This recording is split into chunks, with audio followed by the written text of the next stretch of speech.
পবিত্র কোরআনে কারীমের সূরা আলে ইমরানের ৯৭ নম্বর আয়াতে বলে দিয়েছেন, ওয়ালিল্লাহি আলান নাসি হিজ্জুল বাইতি মান ইসতাতাআ ইলাইহি সাবিলা ওয়া মান কাফারা ফাইন্নাল্লাহা গানিয়্যুন আনিল আলামিন। ও দুনিয়ার মানুষেরা, জেনে রাখো, নিশ্চয় আল্লাহ তাআলার প্রাপ্য হচ্ছে মানুষের উপর। এই মানুষের উপর আল্লাহর প্রাপ্য, অর্থাৎ আল্লাহ তাআলা পাওয়ার অধিকার রাখে হিজ্জুল বাইতি, সেই ঘরের হজ করা, মান ইসতাতাআ ইলাইহি সাবিলা, যারা নাকি সেই ঘরে যাওয়ার মতো সক্ষমতা রাখে, তাদের উপরে আল্লাহর প্রাপ্য হলো সেই ঘরের হজ পালন করা। বলি সুবহানাল্লাহ। ওয়া মান কাফারা ফাইন্নাল্লাহা গানিয়্যুন আনিল আলামিন। আর যারা নাকি সক্ষমতা থাকা সত্ত্বেও আল্লাহর ঘরের হজ পালন করবে না, তারা যেন আল্লাহকে অস্বীকার করলো, আল্লাহর বিধানকে অস্বীকার করলো। রব্বুল আলামিন ধমক দিয়ে বলেন, সতর্কতা দিয়ে বলেন, ও মানুষেরা জেনে রাখো, যে নাকি আল্লাহর বিধানকে অস্বীকার করবে, অস্বীকৃতি জানাবে, আল্লাহ তাআলা এই বিশ্ববাসী থেকে অমুখাপেক্ষী, তোমার ইবাদত হজের মুখাপেক্ষী আল্লাহ নয়, বরং এই হজ না করার কারণে তুমি মানুষ হিসেবে ক্ষতিগ্রস্ত হবে। আল্লাহ তাআলা বলে দিয়েছেন, আল্লাহ তোমার উপর হজ ফরজ হওয়ার পরেও যদি তুমি সক্ষমতা অর্জন করার পরেও যদি না করো, বুঝা যাবে তুমি আমার হুকুমকে অস্বীকার করলে, অস্বীকৃতি জানালে। আর তুমি যদি অস্বীকৃতি জানাও, আমি তোমার থেকে আমি মুখাপেক্ষী নয়, অমুখাপেক্ষী হয়ে যাব। বলি না আউযুবিল্লাহ। রব্বুল আলামিন যদি আমার থেকে অমুখাপেক্ষী হয়ে যায়, রব্বুল আলামিনের রহমত, বরকত সেগুলো আর আমার উপর থাকবে না, জাহান্নামের কাতারে অন্তর্ভুক্ত হয়ে যেতে পারি। এজন্য অনেক ভয়ঙ্কর রূপে আল্লাহ তাআলা এই বাণীটা উচ্চারণ করেছেন, যে নাকি সামর্থ্য থাকা সত্ত্বেও করবে না, জেনে রাখো আমি এই বিশ্ববাসী থেকে অমুখাপেক্ষী। তুমি একজন, আমি আল্লাহর ইবাদত না করলেও আমার কিছু যায় আসবে না। আল্লাহ তাআলা অপর এক হাদিসে কুদসিতে বলে দিয়েছেন যে, ও বান্দারা জেনে রাখো, এই আদম থেকে নিয়ে কিয়ামত শেষ পর্যন্ত সকল মানুষ মিলে যদি তোমাদের মধ্য থেকে যে সবচেয়ে বেশি বুজুর্গ, সবচেয়ে বেশি আল্লাহওয়ালা, সবচেয়ে বেশি ইবাদত করো, তার মতো যদি সবাই হয়ে যাও, সবাই যদি ইবাদত শুরু করে দাও, তোমাদের ইবাদতে আমি আল্লাহর মর্যাদা আর সম্মান আর রাজত্ব বিন্দু মাত্র বাড়বে না। বলি আল্লাহু আকবার। হাজারো ব্যস্ততা থেকে, ঝামেলা থেকে মুক্ত করে আল্লাহর ঘর মসজিদে আসার বসার তৌফিকটুকু দান করেছেন, সেজন্য সকলেই মনের গহীন থেকে মন উজাড় করে কৃতজ্ঞতা আদায় করে বলি আলহামদুলিল্লাহ।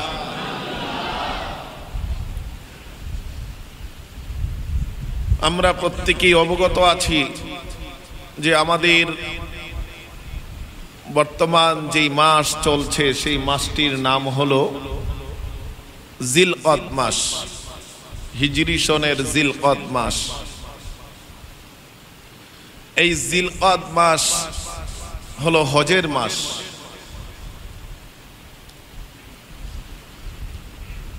এই হজের যারা পৃথিবীর বিভিন্ন প্রান্ত থেকে বাইতুল্লাহ পানে ছুটেছে আল্লাহর ঘর জিয়ারতের জন্য, হজ করার জন্য, ইতিমধ্যে তারা সফর শুরু করেছেন। আমাদের বাংলাদেশেও এর ব্যতিক্রম নয়। অনেক হাজি আলহামদুলিল্লাহ ইতিমধ্যে মক্কায় পৌঁছেছে। তো এই যে হজ, এটা রব্বুল আলামিনের পক্ষ থেকে একটি অকাট্য বিধান।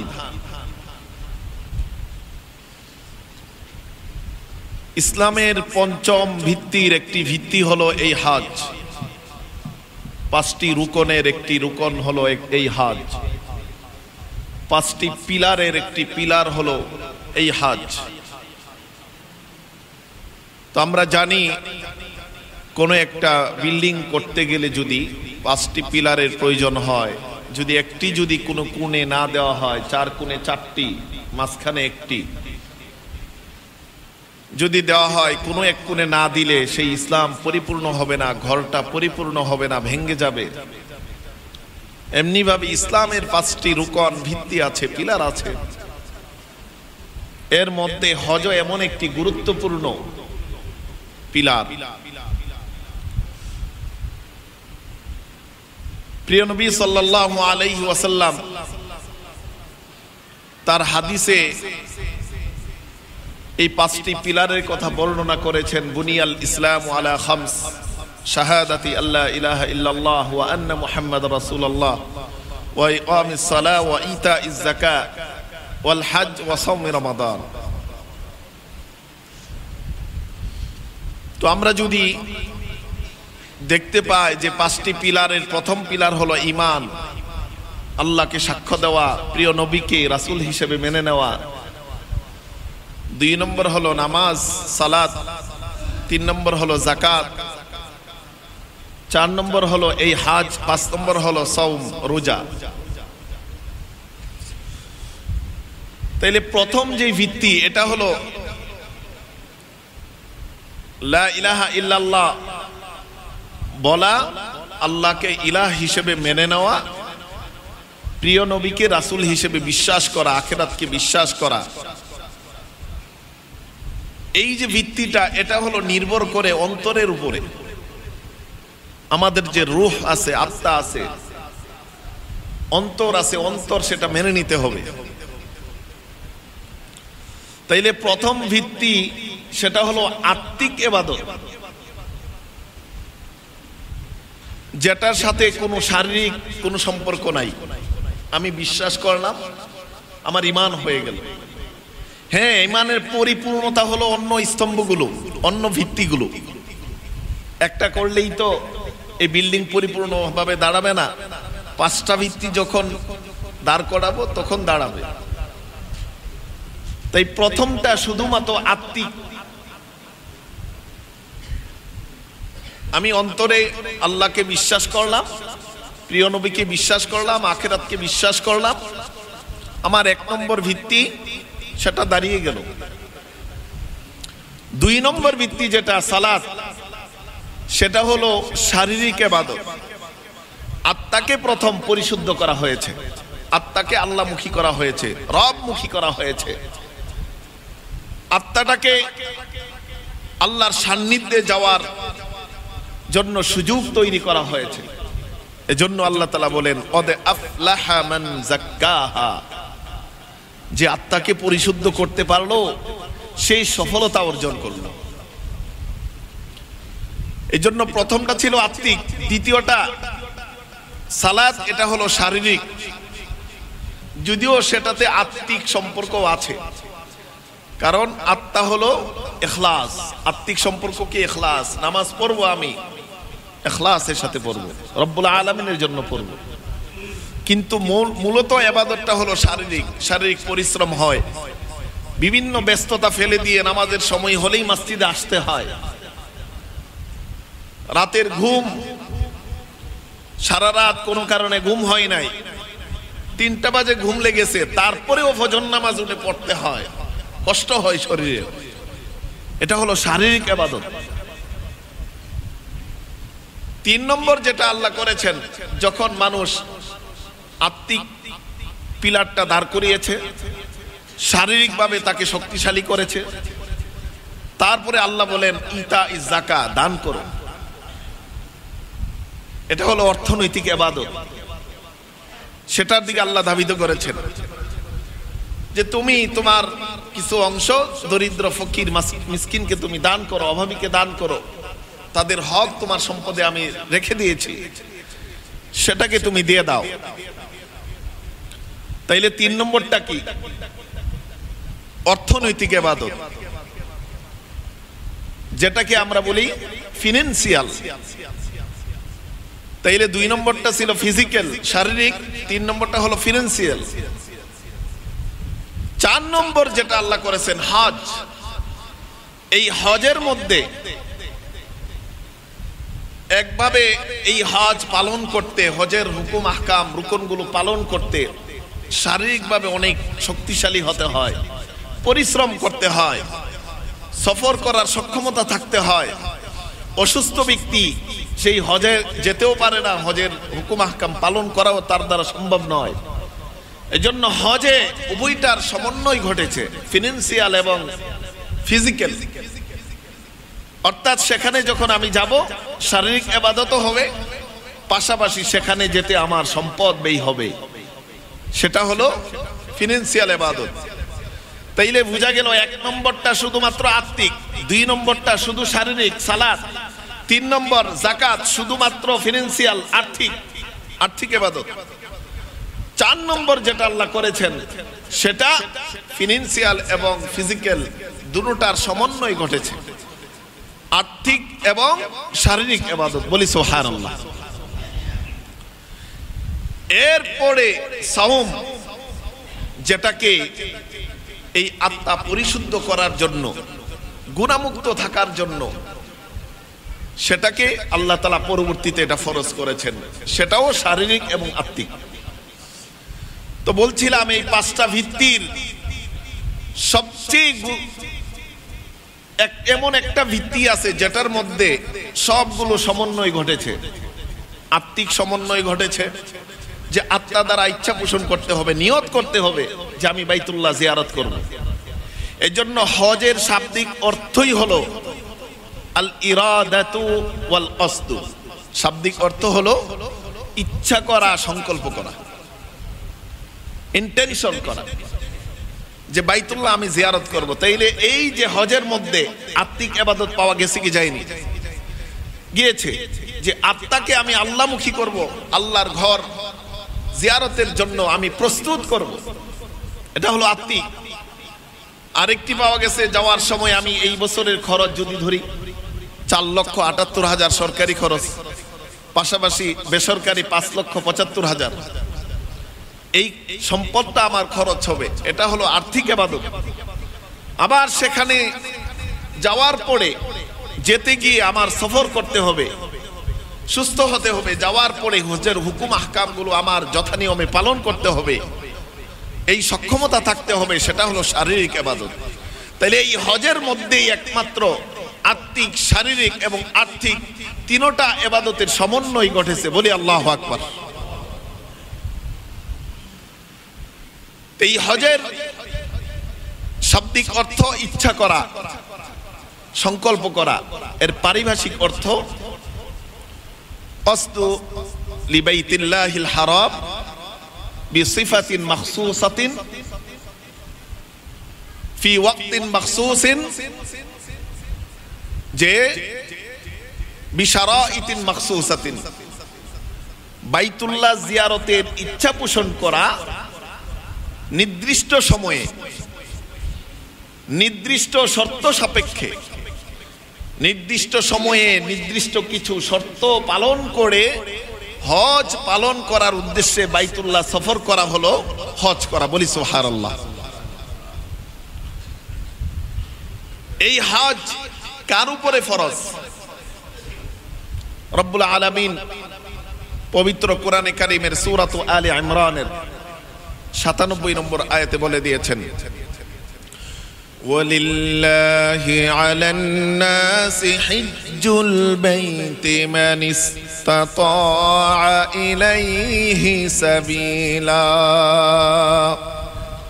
ওয়া মান কাফারা ফাইন্নাল্লাহা গানিয়্যুন আনিল আলামিন। ও দুনিয়ার মানুষেরা, জেনে রাখো, নিশ্চয় আল্লাহ তাআলার প্রাপ্য হচ্ছে মানুষের উপর। এই মানুষের উপর আল্লাহর প্রাপ্য, অর্থাৎ আল্লাহ তাআলা পাওয়ার অধিকার রাখে হিজ্জুল বাইতি, সেই ঘরের হজ করা, মান ইসতাতা ইলাইহি সাবিলা, যারা নাকি সেই গড়ে যাওয়ার মতো সক্ষমতা রাখে তাদের উপরে আল্লাহর প্রাপ্য হলো সেই গড়ের হজ পালন করা। বলি সুবহানাল্লাহ। وَمَنْ كَفَرَ فَإِنَّ اللَّهَ غَنِيٌّ عَنِ الْعَالَمِينَ। আর যারা নাকি সক্ষমতা থাকা সত্ত্বেও আল্লাহর ঘরের হজ পালন করবে না, তারা যেন আল্লাহকে অস্বীকার করলো, আল্লাহর বিধানকে অস্বীকার করলো। রব্বুল আলামিন ধমক দিয়ে বলেন, সতর্কতা দিয়ে বলেন, ও মানুষেরা জেনে রাখো, যে নাকি আল্লাহর বিধানকে অস্বীকার করবে, অস্বীকৃতি জানাবে, আল্লাহ তাআলা এই বিশ্ববাসী থেকে অমুখাপেক্ষী, তোমার ইবাদত হজের মুখাপেক্ষী আল্লাহ নয়, বরং এই হজ না করার কারণে তুমি মানুষ হিসেবেই ক্ষতিগ্রস্ত হবে। আল্লাহ তাআলা বলে দিয়েছেন, আল্লাহ তোমার উপর হজ ফরজ হওয়ার পরেও যদি তুমি সক্ষমতা অর্জন করার পরেও যদি না করো, বুঝা যাবে তুমি আমার হুকুমকে অস্বীকার করলে, অস্বীকৃতি জানালে। আর তুমি যদি অস্বীকৃতি জানাও, আমি তোমার থেকে আমি মুখাপেক্ষী নয়, অমুখাপেক্ষী হয়ে যাব। বলি না আউযুবিল্লাহ। রব্বুল আলামিন যদি আমার থেকে অমুখাপেক্ষী হয়ে যায়, রব্বুল আলামিনের রহমত, বরকত সেগুলো আর আমার উপর থাকবে না, জাহান্নামের কাতারে অন্তর্ভুক্ত হয়ে যেতে পারি। এজন্য অনেক ভয়ঙ্কর রূপে আল্লাহ তাআলা এই বাণীটা উচ্চারণ করেছেন, যে নাকি সামর্থ্য থাকা সত্ত্বেও করবে না, জেনে রাখো আমি এই বিশ্ববাসী থেকে অমুখাপেক্ষী। তুমি একজন, আমি আল্লাহর ইবাদত না করলেও আমার কিছু যায় আসবে না। আল্লাহ তাআলা অপর এক হাদিসে কুদসিতে বলে দিয়েছেন যে, ও বান্দারা জেনে রাখো, এই আদম থেকে নিয়ে কিয়ামত শেষ পর্যন্ত সকল মানুষ মিলে যদি তোমাদের মধ্য থেকে যে সবচেয়ে বেশি বুজুর্গ, সবচেয়ে বেশি আল্লাহওয়ালা, সবচেয়ে বেশি ইবাদত করো, তার মতো যদি সবাই হয়ে যাও, সবাই যদি ইবাদত শুরু করে দাও, তোমাদের ইবাদতে আমি আল্লাহর মর্যাদা আর সম্মান আর রাজত্ব বিন্দু মাত্র বাড়বে না। বলি আল্লাহু আকবার। আর সবাই যদি ফেরাউনের মতো নাফরমান হয়ে যাও, একজনও যদি আমার কোনো হুকুম পালন না করো, তোমাদের এই নাফরমানি দ্বারা আমি আল্লাহর রাজত্ব সম্মান বিন্দু মাত্র কমবে না। এজন্য আমার আল্লাহ তাআলা আমাকে কিছু বিধান দিয়েছেন, এটা আমারই উপকারার্থে, আমার কল্যাণে দিয়েছেন। এই জন্য হজ যাদের উপর ফরজ, সেটা অবশ্যই পালন করতে হবে। মনে যদি কোনো শয়তান সন্দেহ সৃষ্টি করে, দ্বিধা সৃষ্টি করে, বুঝতে হবে আমি আল্লাহর বিধান না জানি অস্বীকার করতেছি, অস্বীকৃতি জানাচ্ছি। এই জন্য আল্লাহ এই হজ ফরজ করেছেন, করতে হবে।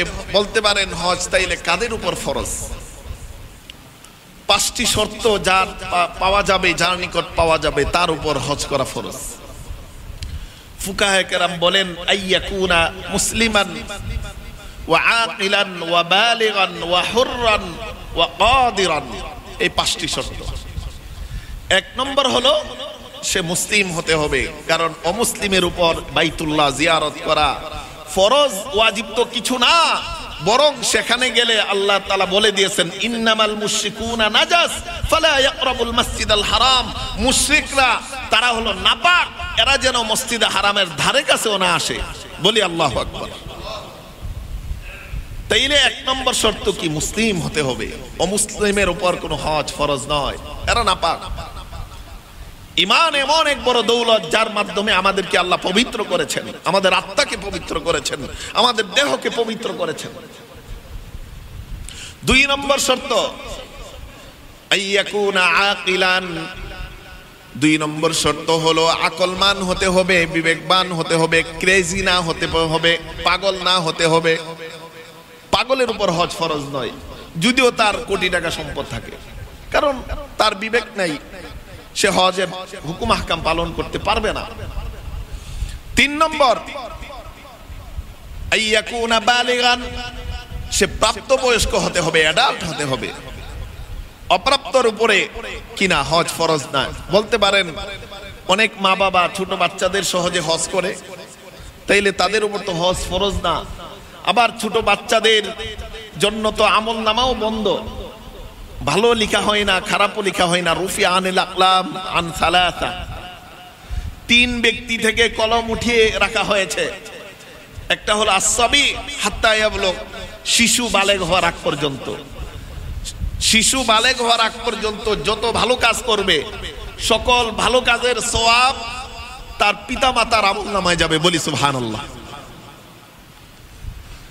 2 নম্বর আল মাজনুন, পাগলের থেকে আমলনামা কলম উঠিয়ে রাখা হয়েছে, কোনো কিছু লেখা হয় না। 3 নম্বর আন নাইম হাত্তা ইস্তাইকিজ, ঘুমন্ত ব্যক্তি যতক্ষণ জাগ্রত না হয় তার উপর থেকে কলম উঠিয়ে রাখা হয়েছে, অর্থাৎ কোনো গুনাহ লেখা হবে না।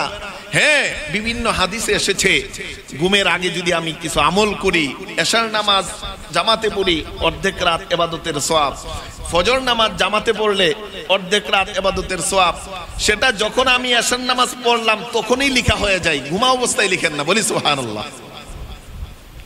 এজন্য ঘুমন্ত ব্যক্তি ঘুমন্ত অবস্থায় যদি সে না জেনে কোনো অন্যায় করে ফেলে, পাপ করে ফেলে, সেটাও লেখা হয় না, তার থেকে কলম উঠিয়ে রাখা হয়েছে।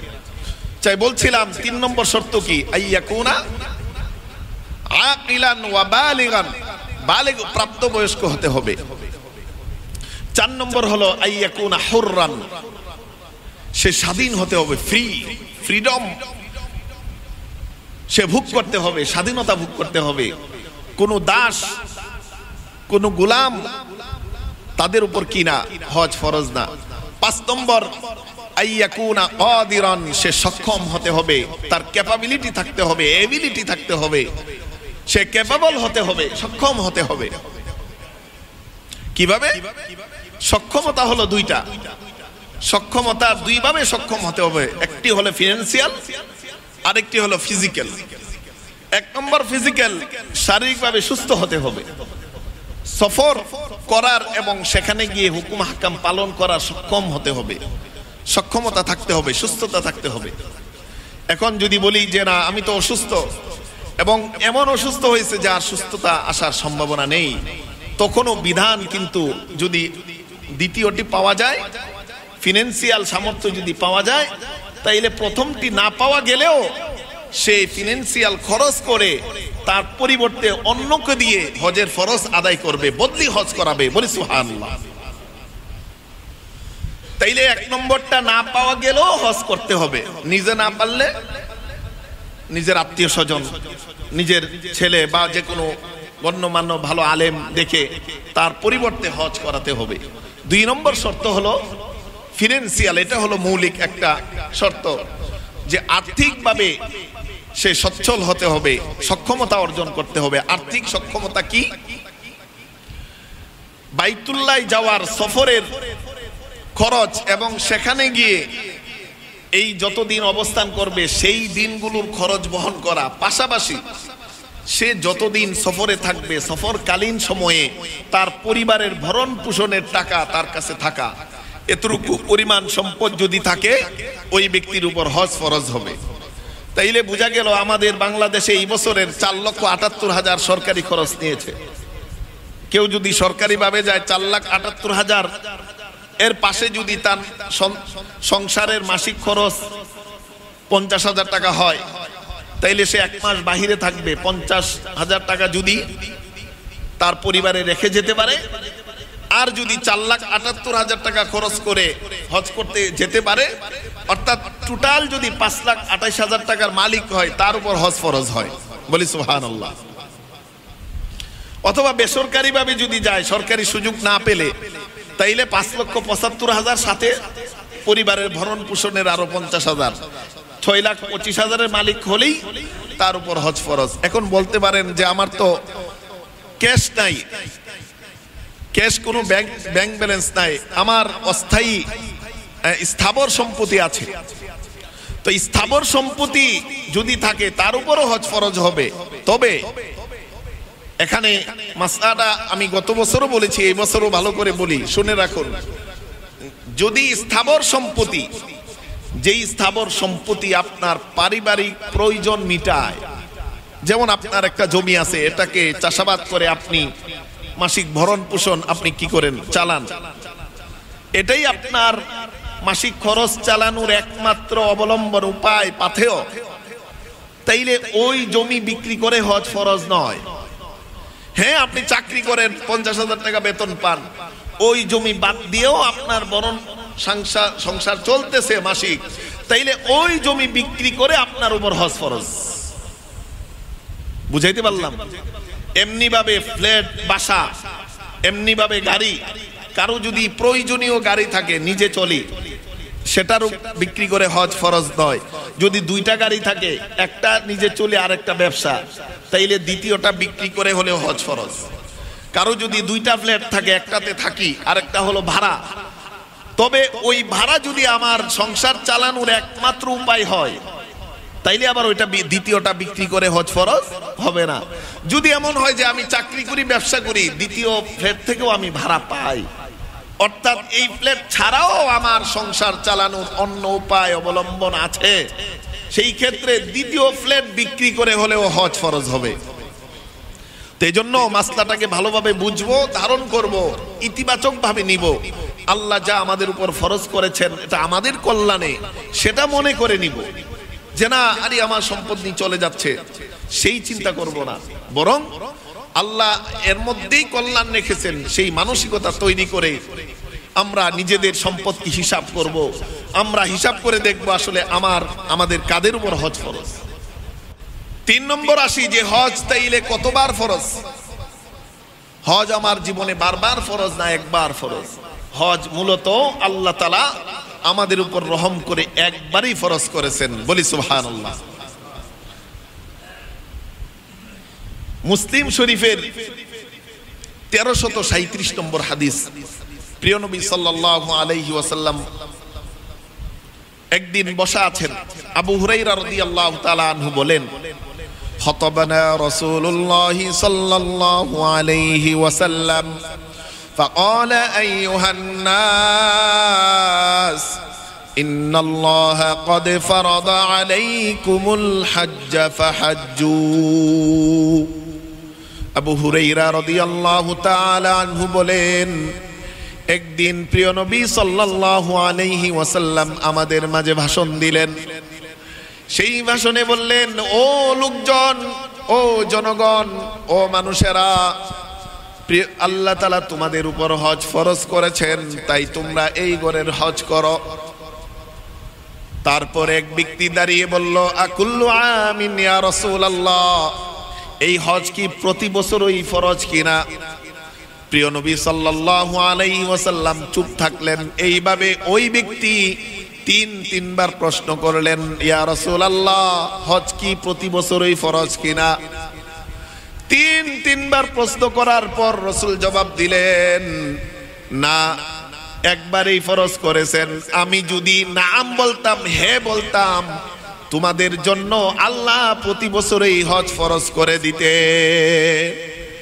কেমন রাহমাতুল লিল আলামিন, কেমন দয়ার নবী, মায়ার নবী, যে যদি উনি হ্যাঁ বলতেন, ওই সাহাবীর আকরা ইবনে হাবিস, অন্য রিওয়ায়াতে এসেছে যে ওই সাহাবীর নাম ছিল আকরা ইবনে হাবিস। সেই সাহাবী জিজ্ঞেস করেছিলেন, প্রশ্ন করেছিলেন, প্রতি বছরই কি হজ ফরজ? রাসূল চুপ। প্রতি বছরই কি হজ ফরজ? রাসূল চুপ থেকেছেন। প্রতি বছরই কি হজ ফরজ? তৃতীয়বার বলেছেন, না, প্রতি বছর না। রাসূল বলেন, আমি যদি তখন হ্যাঁ বলতাম, প্রতি বছরই তোমাদের উপর হজ ফরজ হইতো, আর তোমরা সেটা পালন করতে পারত না, গুনাহগার হতা। এজন্য আমি তোমাদের উপর প্রতি বছর হজ ফরজের জন্য হ্যাঁ বলি নাই, বরং না বলে দিয়েছি, বলি সুবহানাল্লাহ। এবং রাসূল বলেন, দারুনি মা তারাকতুকুম, আমি তোমাদের জন্য যতটুকু বিধান বর্ণনা করে এতটুকুর মধ্যে আমাকে থাকতে দাও, বেশি প্রশ্ন করো না। কেননা তোমাদের পূর্বের জাতিরা তাদের নবীদেরকে বেশি প্রশ্ন করার কারণে তারা ধ্বংস হয়েছে। বেশি প্রশ্ন করার কারণে আল্লাহর বিধান তত শক্ত হয়েছে, কঠিন হয়েছে, তখন তারা পালনে ব্যর্থ হয়েছে, তখন তারা ধ্বংস হয়ে গেছে। এজন্য যতটুকু বলি এতটুকু তোমরা নাও। তাইলে বোঝা গেল এই হাদিস থেকে হজ জীবনে একবারই ফরজ। হ্যাঁ, যদি কারো সামর্থ্য থাকে আমরা বারবার যদি করি, সে হজের সেই অফুরন্ত সওয়াব অর্জন করবে, আল্লাহর নৈকট্য অর্জন করবে। 3 নম্বর একটি মাসআলা, তাইলে কি হজ কি বিনা বিলম্বে ফরজ নাকি বিলম্ব করা যাবে? অনেকে আছে যে হজ ফরজ হয়েছে, আমাদের দেশে বিশেষ করে এই প্রবণতাটা আছে যে আমার ছেলে বিয়ে করাই নাই, একটু বিয়ে শাদী করিয়ে নেই, মেয়ে 2টা বাকি আছে তাদের বিয়ে শাদী দিয়ে নেই।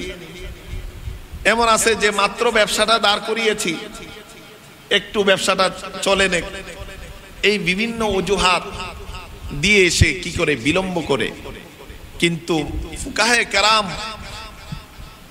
অধিকাংশ ফুকাহে কেরাম বলেন যে না, হজ ফরজ হওয়ার সাথে সাথে কাল বিলম্ব না করে যথাসময়ে পালন করতে হবে। এর মধ্যে হলো ইমাম আবু ইউসুফ রহিমাহুল্লাহ, ইমাম আবু হানিফা রহিমাহুল্লাহ, আমাদের ইমামে আজম, ওনারও এই মত যে কাল বিলম্ব করা যাবে না। যদিও ইমাম শাফি রহিমাহুল্লাহ বলেন যে না, হজ জীবনে যেহেতু একবারই ফরজ, যেহেতু এটা হুল লাইফে একবার ফরজ, সে মৃত্যুর আগে একবার পালন করলেই হবে। কিন্তু ইমাম আবু হানিফা বলেন যে তুমি আর কতদিন জীবিত থাকবে সেটা কি তুমি জানো?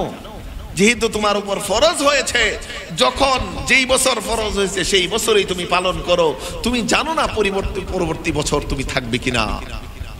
এজন্য ইমাম আবু হানিফা রহিমাহুল্লাহকে জিজ্ঞেস করা হয়েছিল যে একজন এমন সম্পদের মালিক হয়েছে যে বাইতুল্লাহ সফর করতে পারবে অথবা বিয়ে করতে পারবে। বিয়ে করা অনেক সময় বিভিন্ন ক্ষেত্র সাপেক্ষে ওয়াজিব হয়ে যায়। ইমাম আবু হানিফা রহিমাহুল্লাহ উনি উত্তর দিয়েছেন যে না, যদি বিয়ে এবং বাইতুল্লাহ সফর 2টা একসাথে যদি সে সক্ষম হয়, তাহলে বিয়ে ছেড়ে দিয়ে আগে বাইতুল্লাহ সফর করবে, হজ করবে। বলি সুবহানাল্লাহ। অর্থাৎ বিয়ে বাদ দিয়ে হলেও আগে হজ করতে হবে।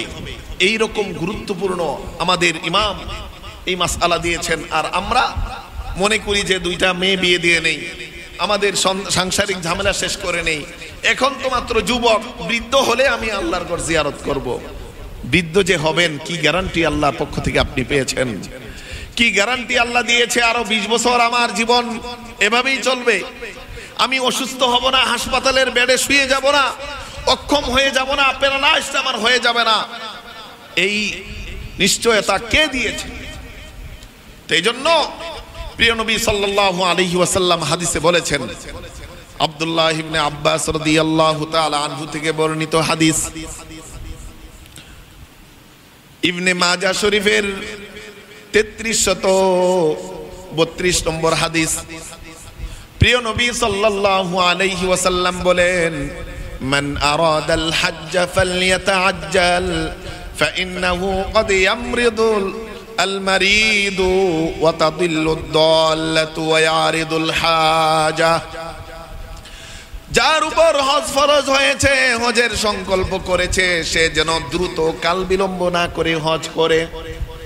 কেন মানুষ অসুস্থ হয়ে যায়, সুস্থ মানুষ হঠাৎ করে অসুস্থ হয়ে যায়, আবার তার সক্ষমতা আছে, ফিনান্সিয়াল সক্ষমতা আছে, হঠাৎ করে আচমকা লক্ষ টাকা কোটি টাকা ব্যবসার মধ্যে ক্ষতিগ্রস্ত হয়ে আগুন লেগে ধ্বংস হয়ে তার সক্ষমতা চলে যায়। কিন্তু সে একবার যে ফরজ হয়েছিল তার উপরে, সেই ফরজ কিন্তু তার উপর রয়েই যায়। একবার যদি কার উপর হজ ফরজ হয়, আল্লাহ না করুক কোনো ধরনের দুর্ঘটনায় যদি তার সম্পদ চলেও যায়, তার উপরও তারপরেও হজ ফরজ রয়েই যায়। যদি হজ পালন না করে সে মৃত্যুবরণ করে যে আমি তো এখন ফকির হয়ে গেছি, এই হুকুম তার থেকে রহিত হবে না। কত বড় ধমকের কথা দেখেন। এজন্য রাসূল বলেন, তাদিল্লুদ দাল্লাতু, এখন তোমার সম্পদ আছে, যে কোনো আচমকা সমস্যায় তোমার সক্ষমতা চলে যেতে পারে, হারিয়ে যেতে পারে, সম্পদ হারিয়ে যেতে পারে। এজন্য যে হজের নিয়ত করে সে যেন দ্রুত হজ করে। 3 নম্বর, ওয়াতারিদুল হাজাতু, এখন তোমার কোনো হাজাত নাই, হঠাৎ করে তোমার ক্যান্সার হয়ে গেছে, 10 লাখ টাকা লাগবে, 10 লাখ টাকা খরচ হয়ে গেছে, হজ যে ফরজ হয়েছিল সেটা কিন্তু রয়ে গেছে। ক্যান্সারে 10 লাখ খরচ করলেও হজের ফরজ রহিতকরণ হবে না, বরং হজের যদি নিয়ত করতেন, এমনও হতে পারত যে আমার যে সামনে বিপদে এই সম্পদটা চলে যাবে, আল্লাহ তাআলা হজের বিনিময়ে ওই বিপদ থেকে আমাদেরকে হেফাজত করে দিবে। এজন্য রাসূল বলেন, যখন হজ ফরজ হবে কাল বিলম্ব না করে দ্রুত হজ করা, এটাই হলো নিয়ম। আর এই হজের ফজিলত যদি বলি অনেক লম্বা সময় লাগবে, তাও অল্প কয়েকটা হাদিস আজকে বলছি যে এই হজের কি ফজিলত। প্রিয় নবী সাল্লাল্লাহু আলাইহি ওয়াসাল্লাম বলেছেন, মান হাজ্জা ফালাম ইয়ারফুস ওয়া লাম ইয়াফসুক গুফিরা লাহু মা তাকদ্দামা মিন যামবিহি। তিরমিজি শরীফের 811 নম্বর হাদিস, আবু হুরায়রা রাদিয়াল্লাহু তাআলা আনহু থেকে বর্ণিত। প্রিয় নবী বলেন, যে ব্যক্তি আল্লাহর সন্তুষ্টির জন্য হজ করলো, হজে কোনো অন্যায় অশ্লীল কাজ করে নাই, তার পিছনের জিন্দেগীর সকল গুনাহগুলো আল্লাহ মাফ করে দিবে। বুখারী শরীফের 1521 নম্বর হাদিসে প্রিয় নবী সাল্লাল্লাহু আলাইহি ওয়াসাল্লাম বলেন, মান হাজ্জা ফালাম ইয়ারফুত ওয়া লাম ইয়াফসুক রাজাআ কায়াউমিন ওয়ালাদাতহু উম্মুহু। যে ব্যক্তি আল্লাহর জন্য হজ করলো, সে হজে কোনো অন্যায় অশ্লীল কাজ করে নাই, সে হজ থেকে তার ঘরে ফিরলো, বাড়িতে ফিরলো, সে যেন সদ্য ভূমিষ্ঠ সন্তান নিষ্পাপ হয়ে বাড়িতে ফিরলো। বলি সুবহানাল্লাহ। সদ্য ভূমিষ্ঠ নিষ্পাপ সন্তানের মতো সে যেন ফিরে আসলো। তাই হজের এমন ফজিলত, কোনো গুনাহ আর আমলনামায় থাকে না। শুধু তাই না, প্রিয় নবী সাল্লাল্লাহু আলাইহি ওয়াসাল্লাম অপর হাদিসে বলেন, বুখারী শরীফের 1773 নম্বর হাদিস, আল উমরাতু ইলাল উমরাতি কাফারাতুন লিমা বাইনাহুমা ওয়াল হজ্জুল মাবরুর লাইসা লাহু জাযাউন ইল্লাল জান্নাহ। আবু হুরায়রা থেকে বর্ণিত, প্রিয় নবী সাল্লাল্লাহু আলাইহি ওয়াসাল্লাম বলেন, এক উমরা থেকে অপর উমরা পর্যন্ত যত গুনাহ মানুষ করে, উমরা করে এসেছে আবার উমরা করতে যাব, যত গুনাহ যদি করে, প্রিয় নবী বলেন এই দুই উমরার মাঝখানের সকল গুনাহ আল্লাহ মাফ করে দিবে। ওয়াল হজ্জুল মাবরুর লাইসা লাহু জাযাউন ইল্লাল জান্নাহ।